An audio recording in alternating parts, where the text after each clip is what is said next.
Welcome to Business Prowess with Rafael and Dr. Andrea. Our show will bring you the best insights, ideas, and inspiration from successful entrepreneurs and CEOs in the business world. Don't miss out on the opportunity to learn from the best and stay ahead of the game. Sifu Rafael is the founder of 5 Unique Shows. He's a fitness professional, solutions expert, executive coach, and head instructor at Max Martial Arts and Fitness in New York. Dr. Andrea Adams-Miller is an award-winning international keynote speaker, best-selling author, and CEO of the Red Carpet Connection Publicity, Publishing, and Talent Agency, and CEO of IgniteYourRelationship.com. Known as the Dream Maker, she makes visionaries' dreams come true, bigger than they ever dare to desire. Dr. Andrea, happy Friday. How are you today? Well, I am doing absolutely wonderful. Things have been really looking up. I love it. I love it. And you're not looking up, but things are looking up. I love that aspect. I'm excited for today. We have 2 powerful human beings who actually belong to the same community we both belong to. It's Connected Leaders Academy. Why don't we go ahead and bring them in? Come on in. Welcome, welcome to. Are you ready? We are ready. Prowess. I love it. Excellent. Okay. So welcome, everybody. So I have an announcement. So I'm going to start by, I have a brag moment. And because I'm a publicist, I give people permission to brag when bragging is appropriate, and it's appropriate. I just won excellence in a theatrical music performance on Wednesday night at our seasonal banquet for my rendition of Ant Sponge and James and the Giant Peach. So congrats.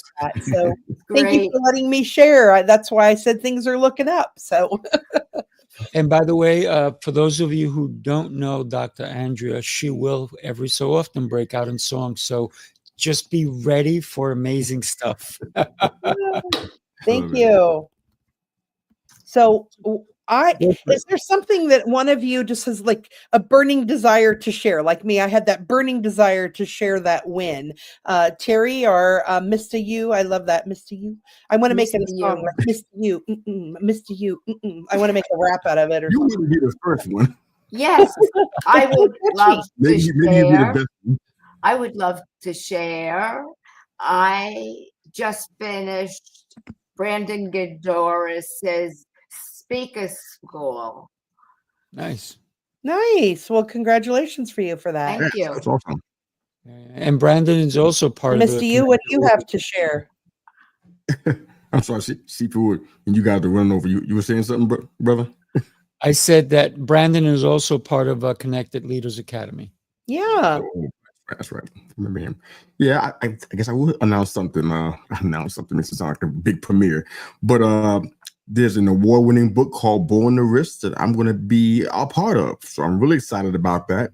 It's been about 9 years since I've authored anything. So I'm like super pumped, and could be a springboard for me getting back into the business and putting out some more books, which I have several that are ready to go. So I'm excited about Born to Risk in this community, CLA, and meeting you guys. So this is pretty awesome. So that's my big announcement.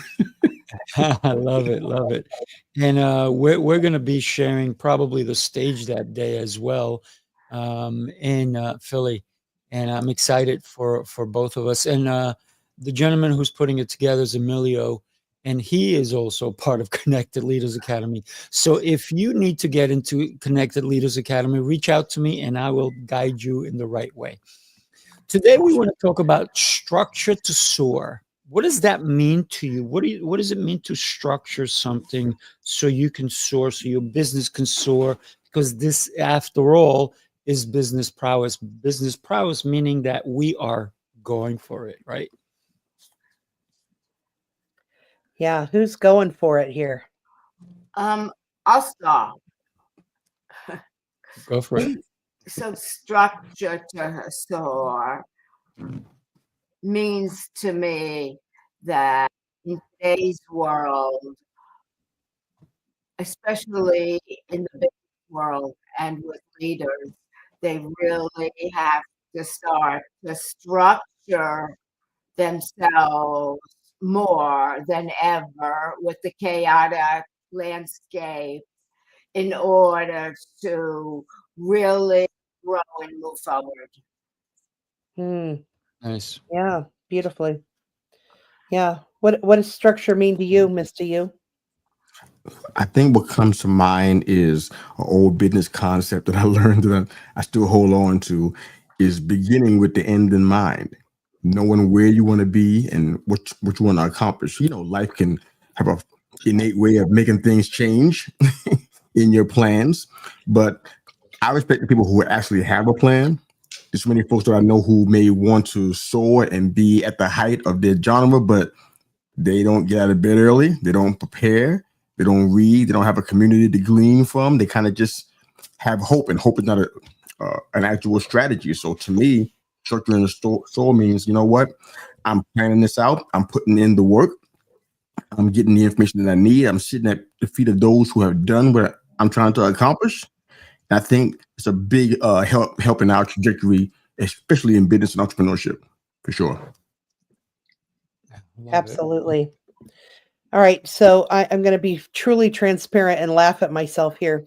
I always write the comments of what people say throughout the show. And I was writing them in our private chat so that we could hear what we said to ourselves. So sometimes in life, you just got to roll with the punches, right?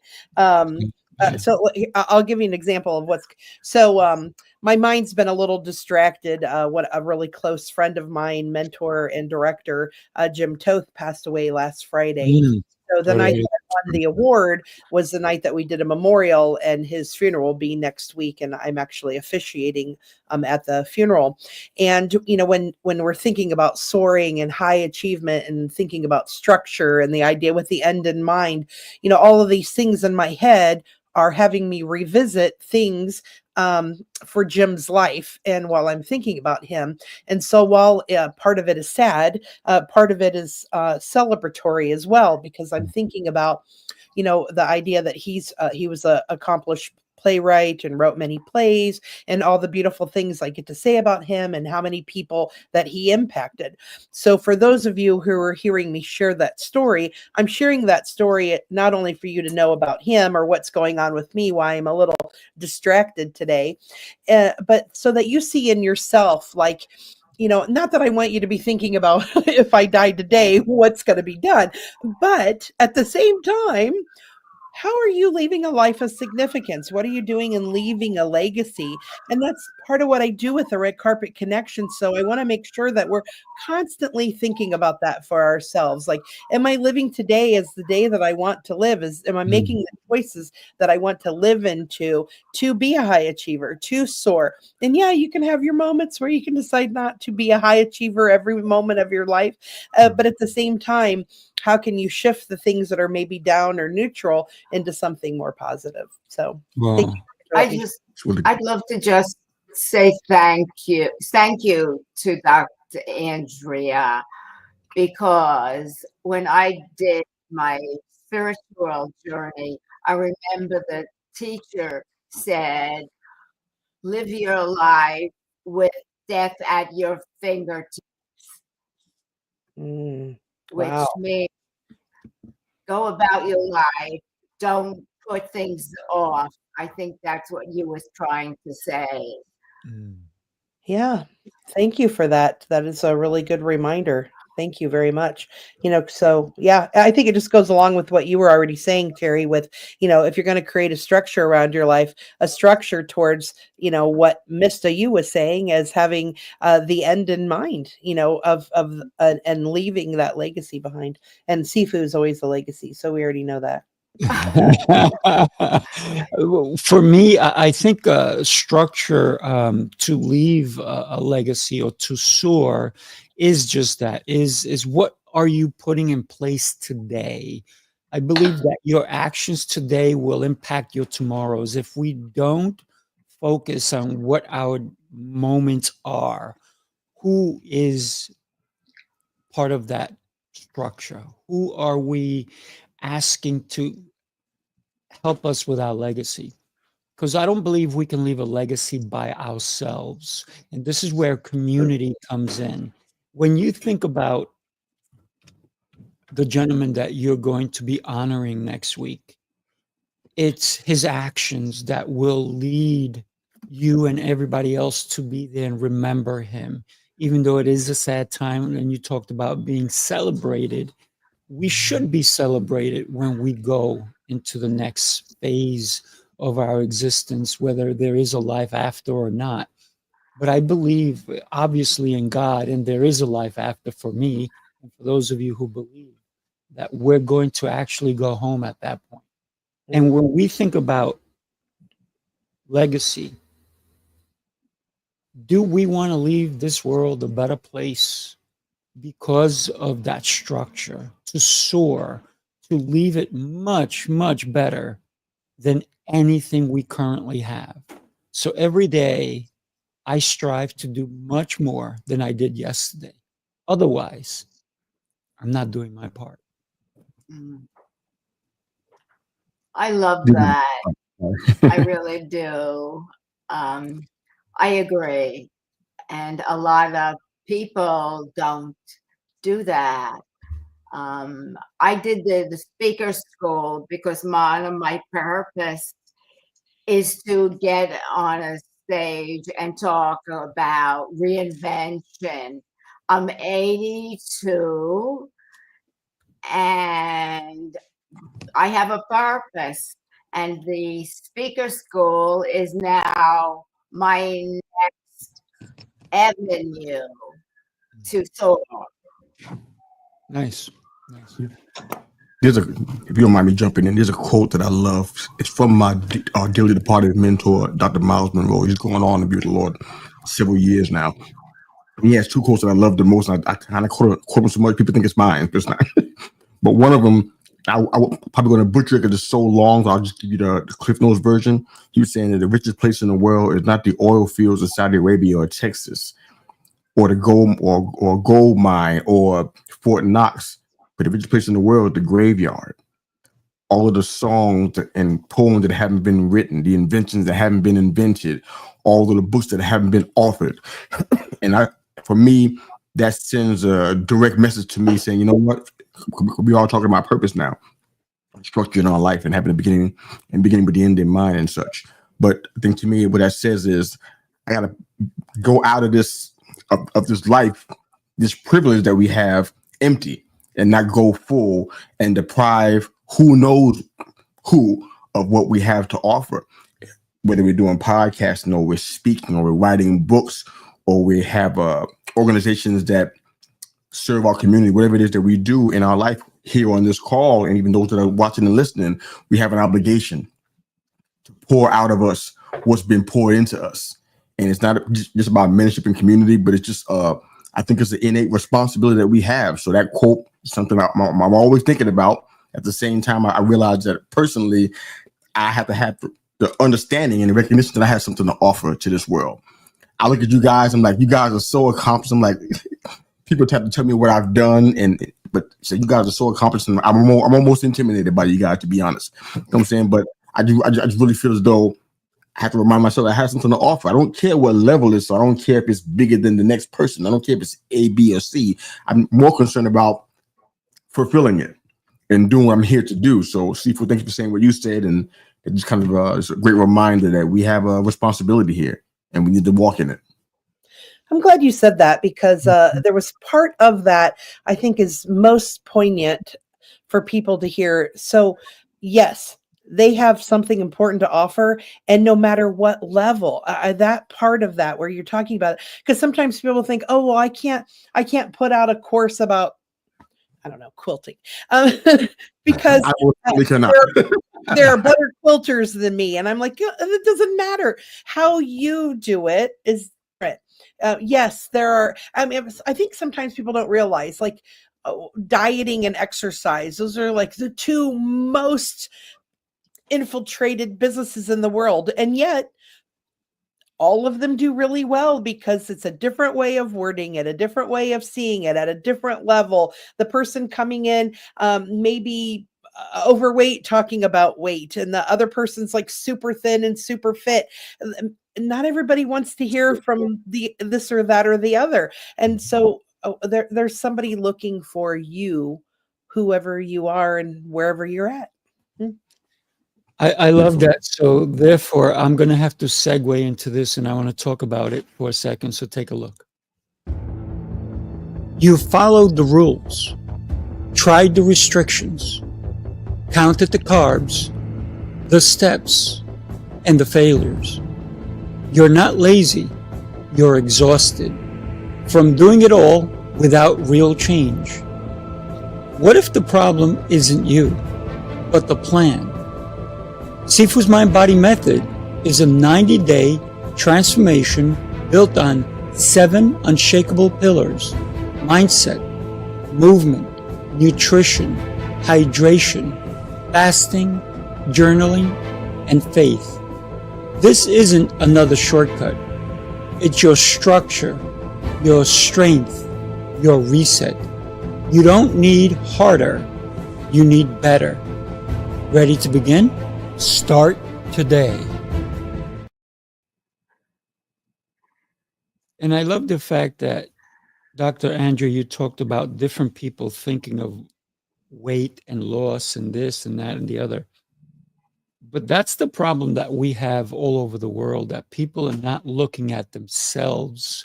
They're looking at other people. They're trying to get on a diet. That diets don't work. You need to create a lifestyle that sustains you for longevity.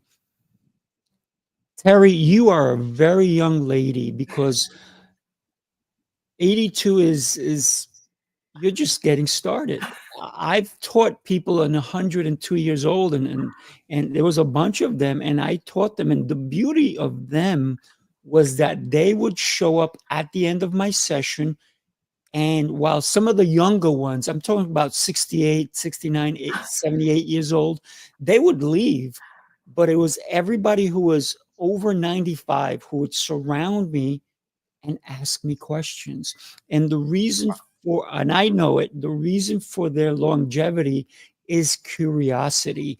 And we forget that part. We need to be curious about life. We need to be curious about food. What is it doing to me? How is it going to affect my body? How is my movement or lack of it going to affect me?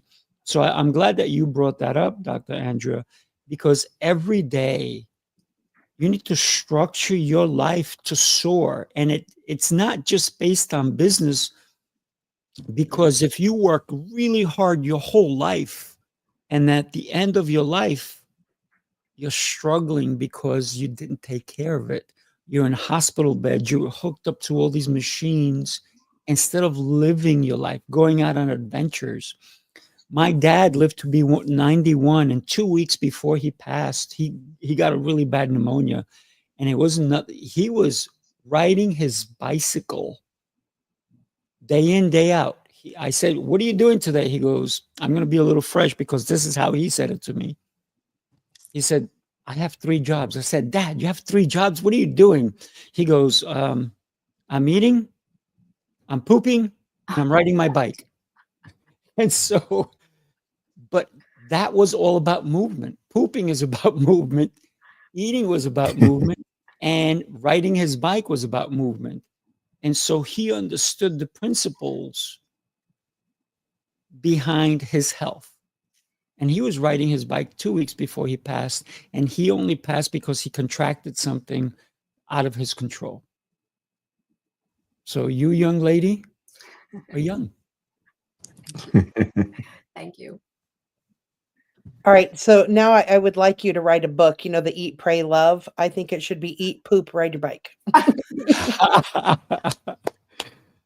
That would be fantastic. I have to go look at my dad's diaries. That would be great. And Terry, actually, yeah, I consider 82 very young. I remember my grandma, when she was 93, I told her to quit acting old because she wasn't. And I've had friends, a lot of my friends are way older than me, and they are very vibrant. A friend of ours, she was 104 when she passed. She still lived independently, chopped her own wood, still rode her bike. I mean, amazing. Like 20 miles rode her bike. Like I can't even ride my bike 2 miles without my butt hurting, you know? So amazing things that people can do to live a life of prosperity, very long time. It's very exciting. So I consider 82 young. Oh, thank you. You're welcome. I do too. And it's about ageism. And I don't even look at my age, right? I am still reinventing myself. Fantastic. How about you, Mista Yu? I'm old, but no, I'm older than I look, but I feel great. I've been taking a lot of good advice that the kind of Sifu gives out, taking care of myself and making sure that I, stay busy. I love this because I had a conversation with my mom, and she's in her 70s, and I was trying to get her to not work so much because I feel like she just needed to take the time to relax. And she gave me a good old fashioned New York response to that, which I won't get into here. She might be watching, so hey, she can quote herself in the comments. But what she said, I didn't realize that how important it was for her to keep moving, to keep doing something. I don't think about it because I'm kind of a go-getter. I'm kind of a hard charger. Steve knows that already. You know what I'm saying? So like, I don't think about that. But for her, I'm like, I want her to calm down and relax. Don't have 5 jobs. Just chill, enjoy yourself, take a nap. Have a good time, take a trip. But she wants to work. I'm like, wow. And my grandmother, she was in her mid 90s when she left us.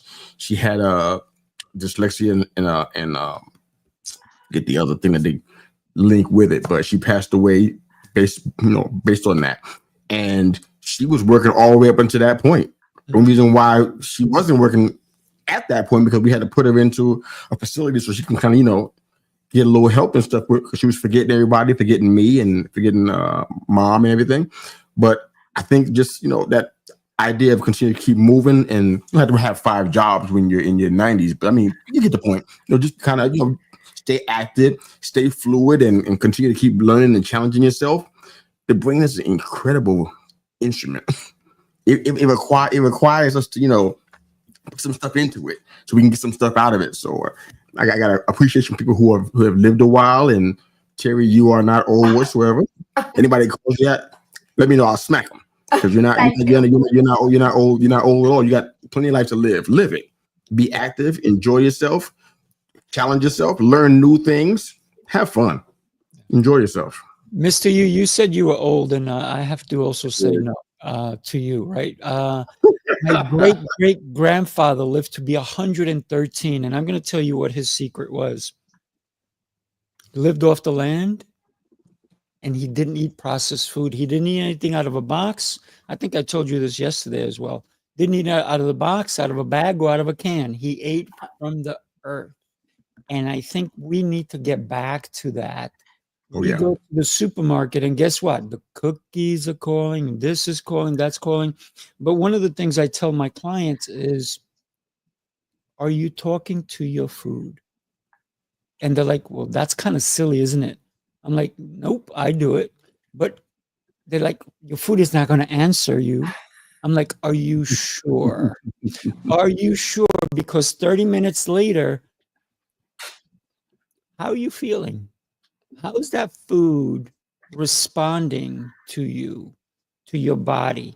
Do you feel sluggish? Do you feel bloated? Do you feel energized? Are you vibrant after you eat? I can literally work out after I eat. And people go like, remember the old thing you used to say, you can go swimming for at least 90 minutes after you eat. Guess what? That's because you ate a lot. You should eat to sustain this beautiful body you've been given. And it there's some truth to that, but the question is, are we all willing to listen to that truth? And that's how we structure ourselves to soar for longevity and for legacy. What do I want to leave my children with? And how am I going to be remembered 500 years from today? Because I want to be remembered. Yeah. Wow. So how do we coach high achievers? And Mr. Yu, you said that you were intimidated by some of the people on this stage, virtual stage, if you will. But I got to remind you and everybody else that everybody serves a purpose in life. What's the best movie you've ever seen? Mine's? Anybody? Oh, Tombstone. Tombstone. Okay. It's my number one movie. Terry, how about you? Oh, I'm embarrassed to say that I watch a lot of junk movies. But is there one that stands out for you? I have to think about Top that. Gun, Mission Impossible. I'm just kidding. But how about you, Dr. Andrea? And I know that because you're in theater, you love watching because maybe it's inspirational. You see how people do a character. Sometimes you have to be that character. So what's one movie that stands out for you? Yeah, that's funny. So only recently have theater movies become movies. So True. I hadn't even thought about that. So yes, one of those is my favorite. So my favorite movie of all time is Somewhere in Time. With Christopher Reeve, and I wanted to get married and come down the aisle to that song, da, da, da, da, da, da, da, da, da, da. And it's never happened, and I still have never been up to Mackinac Island, which is absolutely ridiculous. I told my husband if he didn't take me, I was going to find someone too. Boy. Like, we'll have to do an event there, Dr. Andrea. I know, and it might be Sifu. Sifu's taking me there. And the other movie, I had to look up the name of it. For some reason, the movie's name never I can never remember. The movie's called Instinct, with Cuba Gooding Jr. and Anthony Hopkins. That movie is just so good to me. It's about society, freedom, and what it truly means to be human. And there's gorillas involved with it. And I grew up loving books about gorillas and the true stories about gorillas. So there you go. But those are two. And I for some reason can't think of the name of the song. Help me, everyone. P.T. Barnum. The song. It's based on the musical P.T. Barnum, the greatest showman. Thank you, guys. Greatest Showman. Yeah, that is a fantastic movie as well. I got to tell you, a movie that inspired me, and I saw it over 180 times. And the only reason I saw it that many times is because I used to work in the movie theater. I used to work at the Ziegfeld movie theater, the famous movie theater in New York City. I used to be head of the ushers, and I met the whole cast as well, which was phenomenal. The movie had an intermission because it was a 3-hour-long movie. Spartacus. Titanic. Are you ready? The movie is based on a person that inspired 200 million people to take action without violence, to stand for a cause that changed their lives.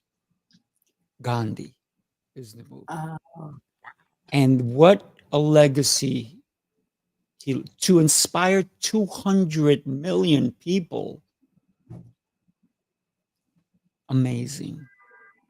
And for us here today, how many people are we inspiring to take action on their life, to structure themselves to soar, to become the high achievers? Because once you become a high achievers, you got to hire us to coach you, right? Mr. Vu is ready to coach those people who are becoming high achievers. Terry is a phenomenal coach. She's been coaching for 22 years. Dr. Andrea has been coaching for 300 years. You have to be in her realm. She's been coaching before she was here. She is a phenomenal coach. And me, you know, I've been coaching for a New York minute, that is. So how do we coach high achievers? What's the one thing that everybody who is a high achiever, because everybody, I believe, needs a coach, including high achievers. every single person in this world who wants to go to that next level needs someone to show them or guide them or to be alongside them, right? A mentor, a coach, a brother, a sister. We need that. So the question is, what's that one thing that everyone needs to become a high achiever? I'll jump in. So for me, it's about taking someone from point A to point B, right? The one thing they need. And that for me is, what is it? What's stopping them from going here to up here? And I think for me, it's about fear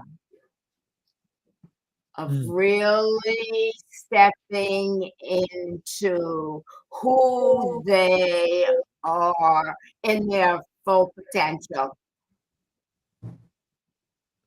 Yeah, I love that. I love that. How about you, Mista Yu? Feel as though I'm trapped between two answers. Give us both. Listen, that's even more than we bargained for. So I'm good for both. I'll give you 1B first and then 1A. 1B is community. I talk about it a lot because I'm realizing now more than ever, and you guys are living examples of this, how community can lift us up. Instead of having a handout generation, we got a hand up generation in this kind of community. So that's incredible. But 1A is perspective. A lot of folks have some great ideas. I've coached and counseled these people, and they have some great ideas in between their ears, but when it comes out of their mouth, it's like, what? Wait a minute, okay? You're planning to do what? This was your goal. This is the dream, and when you hear it and when they hear it, it sounds a lot different because it's been idealized in here. When it comes out, it's like, wow. So that kind of perspective, that's good for anybody who desires to be a high achiever in any aspect of life. Having somebody around that can hear and kind of see what you're trying to accomplish and help you have a unbiased view of it, an untainted view of what you're trying to accomplish, and give you real sound advice from their experience and perspective, but also to give them a new perspective. Maybe perhaps what you were thinking about might need to be tweaked a little bit, in perspective.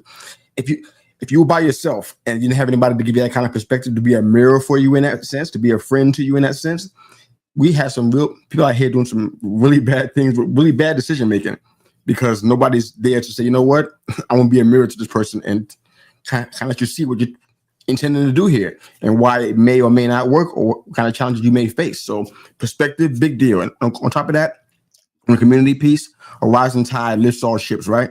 So having the community and the perspective of people who are able to look at what you're doing and what you're trying to accomplish and get insight and feedback from them, especially in this community that we're in together, I'm really seeing how invaluable that is, man, because when you're by yourself in isolation, your ideas sound great, but when you come outside into the light, it's like, they may not be that great. It may be maybe great, but not developed enough, or maybe they're just really bad ideas. You might need to pivot a little bit. So perspective and community both help out in that regard.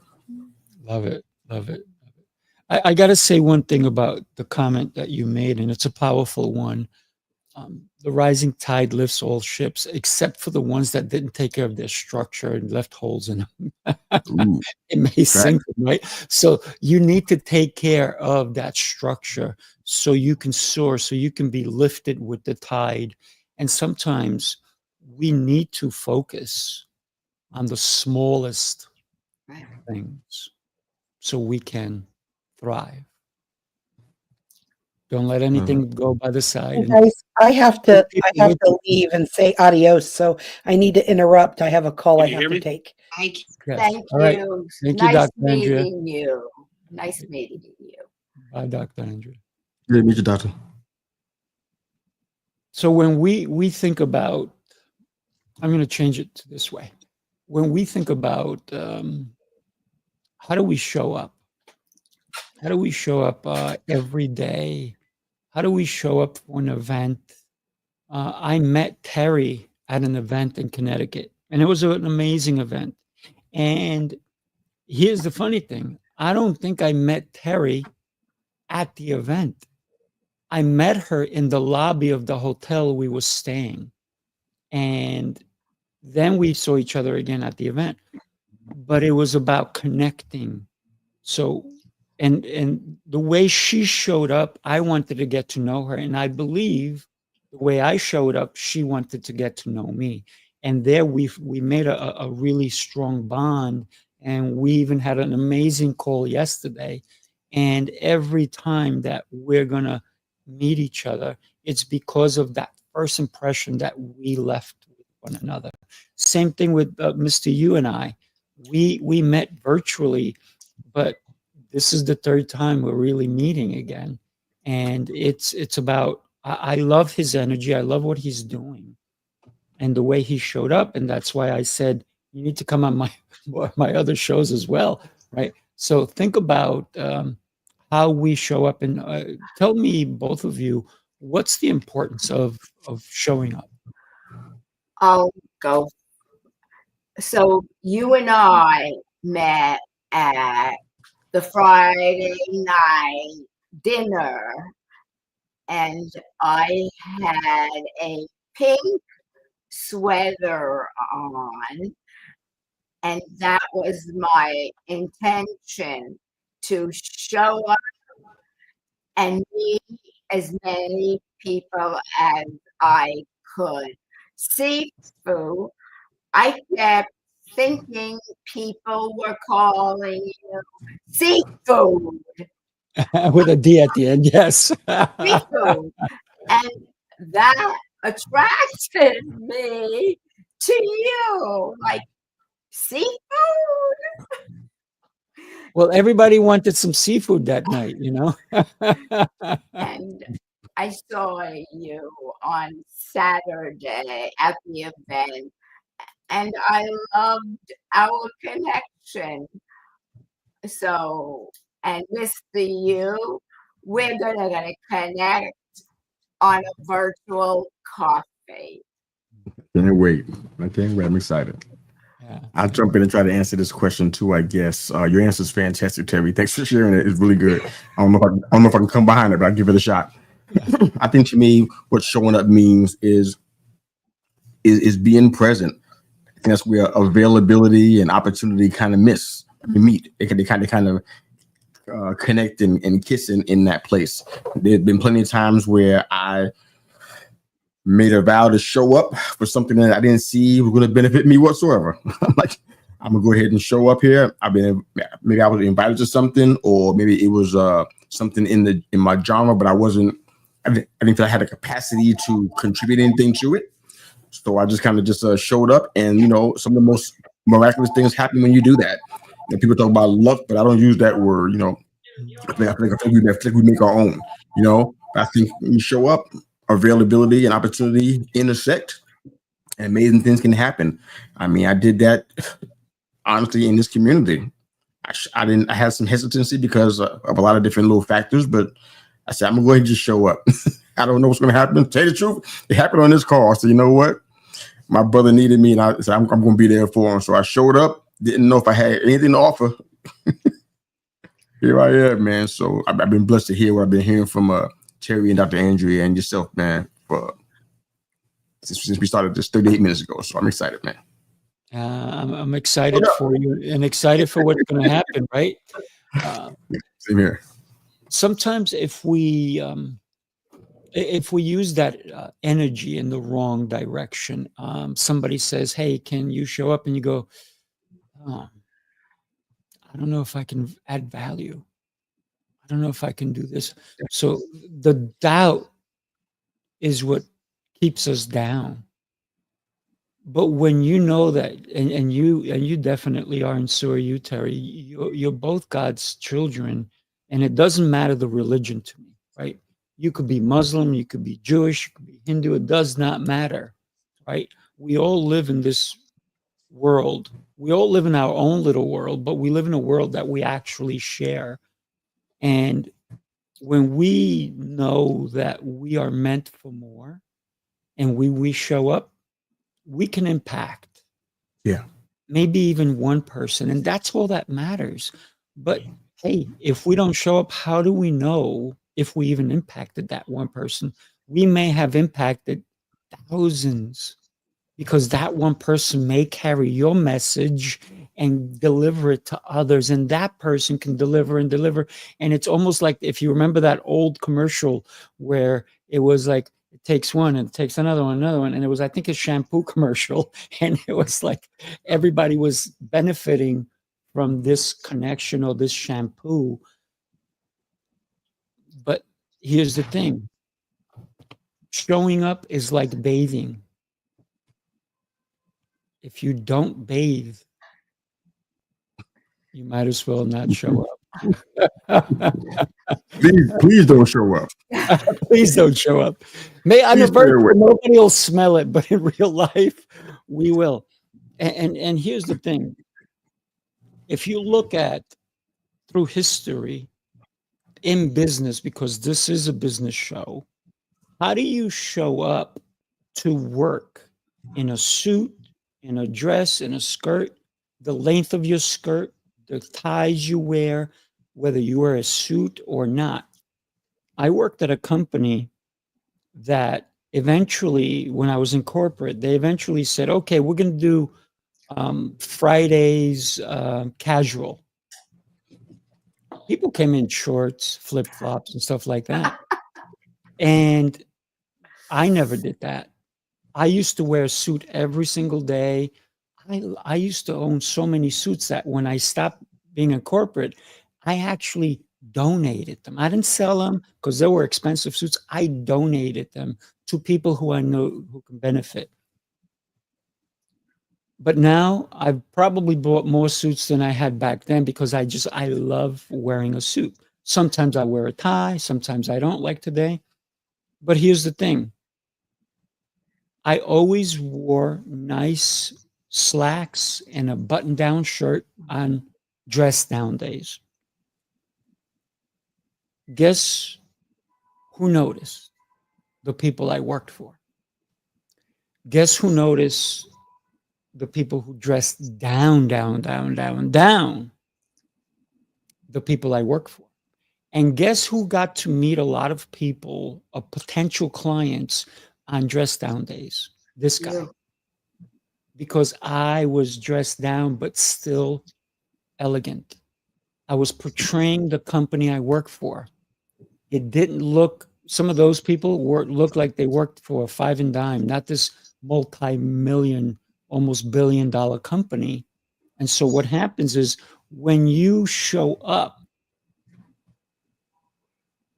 the best version of you, the best, because first impressions matter. And even in today's day and age, people who are working from home, they're like, oh, I'm just going to chill out. I'm not going to, maybe they're not wearing pants. I'm wearing pants, by the way, just so you know. And yes, thank you. Clap for that. But so I've had shows where people showed up in tank tops. And I've had to say to them, I said beforehand, I said, do me a favor. Do you have a shirt on? You have a shirt somewhere? Go look in your closet. I said, because I know this may be casual to you, but people are going to get an impression on you. So it's up to you how you show up. Exactly. So even the words we use, right? Me owning a communication school, the words we use matter greatly. At this point, I apologize for hogging up the mic at the end, but we are coming to that point where I want to give you both about 45 seconds to a minute, and tell us what people can expect when they come and join you or look at your information. I'm going to go with Terry first. Young ladies first. Terry, your website's going across the bottom, so tell us what people can expect. I am redoing my website. However, my clients know that I show up all the time, and I kick their ass if they don't want to work hard. Love it. Love it. Here's the thing I'm going to say, everybody, about Terry. Why wouldn't you want to work with her? She has so much experience, and it's not the experience that's going to help you. Her experience is not going to help you. She's going to guide you in using your experience to elevate you. So think about that when you connect with Terry. Thank you. Thank you, Terry. Mr. Yu, you're up, my friend. I would think I would just focus in this scenario on what I'm trying to do with re-engaging in my coaching business again. It's been a long odyssey to get me back here, but I'm excited about it. It feels a bit daunting. I feel something beating in my chest, but this is where I'm supposed to be. So for me, I'm going to offer the same thing I've always offered, but now with more wisdom from mistakes that I've made and more understanding and a whole lot more patience. What I'm offering is that I'm going to walk with you. I'm not going to bail on you and kind of give you three steps and then kick you out of the program. I'm going to hang with you. As long as you want to grow and develop, I'm willing to do it with you. Not like you're doing it for me as a teacher and a student, but we'll walk together. We're at different places in life for sure. No questions there. But I want to walk with you. I want to be committed to doing that. So if you're really open to personal development, leadership development, even the development of a potential business, I can help in all three of those areas, and I'm happy to do it. I'll walk with you all the way into the end and beyond. So I'd love to do that. Love to share that with people and just kind of let you know I'm in a new place. So I'm excited about the opportunity to be able to do that. I'm excited for you, my friend. Wow. You bringing your coaching back. You're going to impact so many people. Do me a favor, everybody. Connect with Mr. Yu. What a powerhouse. And he's going to bring his knowledge, his experience to make you shine. I'm Sifu Rafael. And what can I tell you? I love business. I help clients in all aspects of their business. I also own a communication school. So if you need to get better, you need to get on a stage, you need to be a better guest on a show, you need to be a better host, you need to present. I work with all different kinds of people on all different levels, no matter what level you're at, whether you're just starting out or you're high level C executive, I got you. But the other thing that I'm really excited about is none of that matters unless you take care of you. And that's what I'm talking about. Sifu's Mind Body Method is a reset, not a diet. It's about you. We have accountability meetings every Monday. We hold your hand. There's workbook. There's tons of workbooks. Because guess what? If you don't do the work, you're not going to do anything there. And look at this. Emilio jumps on and goes, hello. That's it. That's our good friend, Emilio. What a powerhouse he is. And if you missed it, go take a look at the show I did with him, just he and I. What an incredible human being. Emilio, nice to know you, my friend. Terry, Mr. Yu, thank you for making today's show a powerful one. Everybody, do me a favor. Great show. Share it. Go out there, hit the share button, because everybody's message may resonate with somebody you know and love. Thank you, everybody. I think we have one more comment coming through. And of course, I am loved as well. Look at that. He calls me hermano, and he is my brother too. And have yourself a blessed day. You guys hang on for a minute. Everybody else, peace out.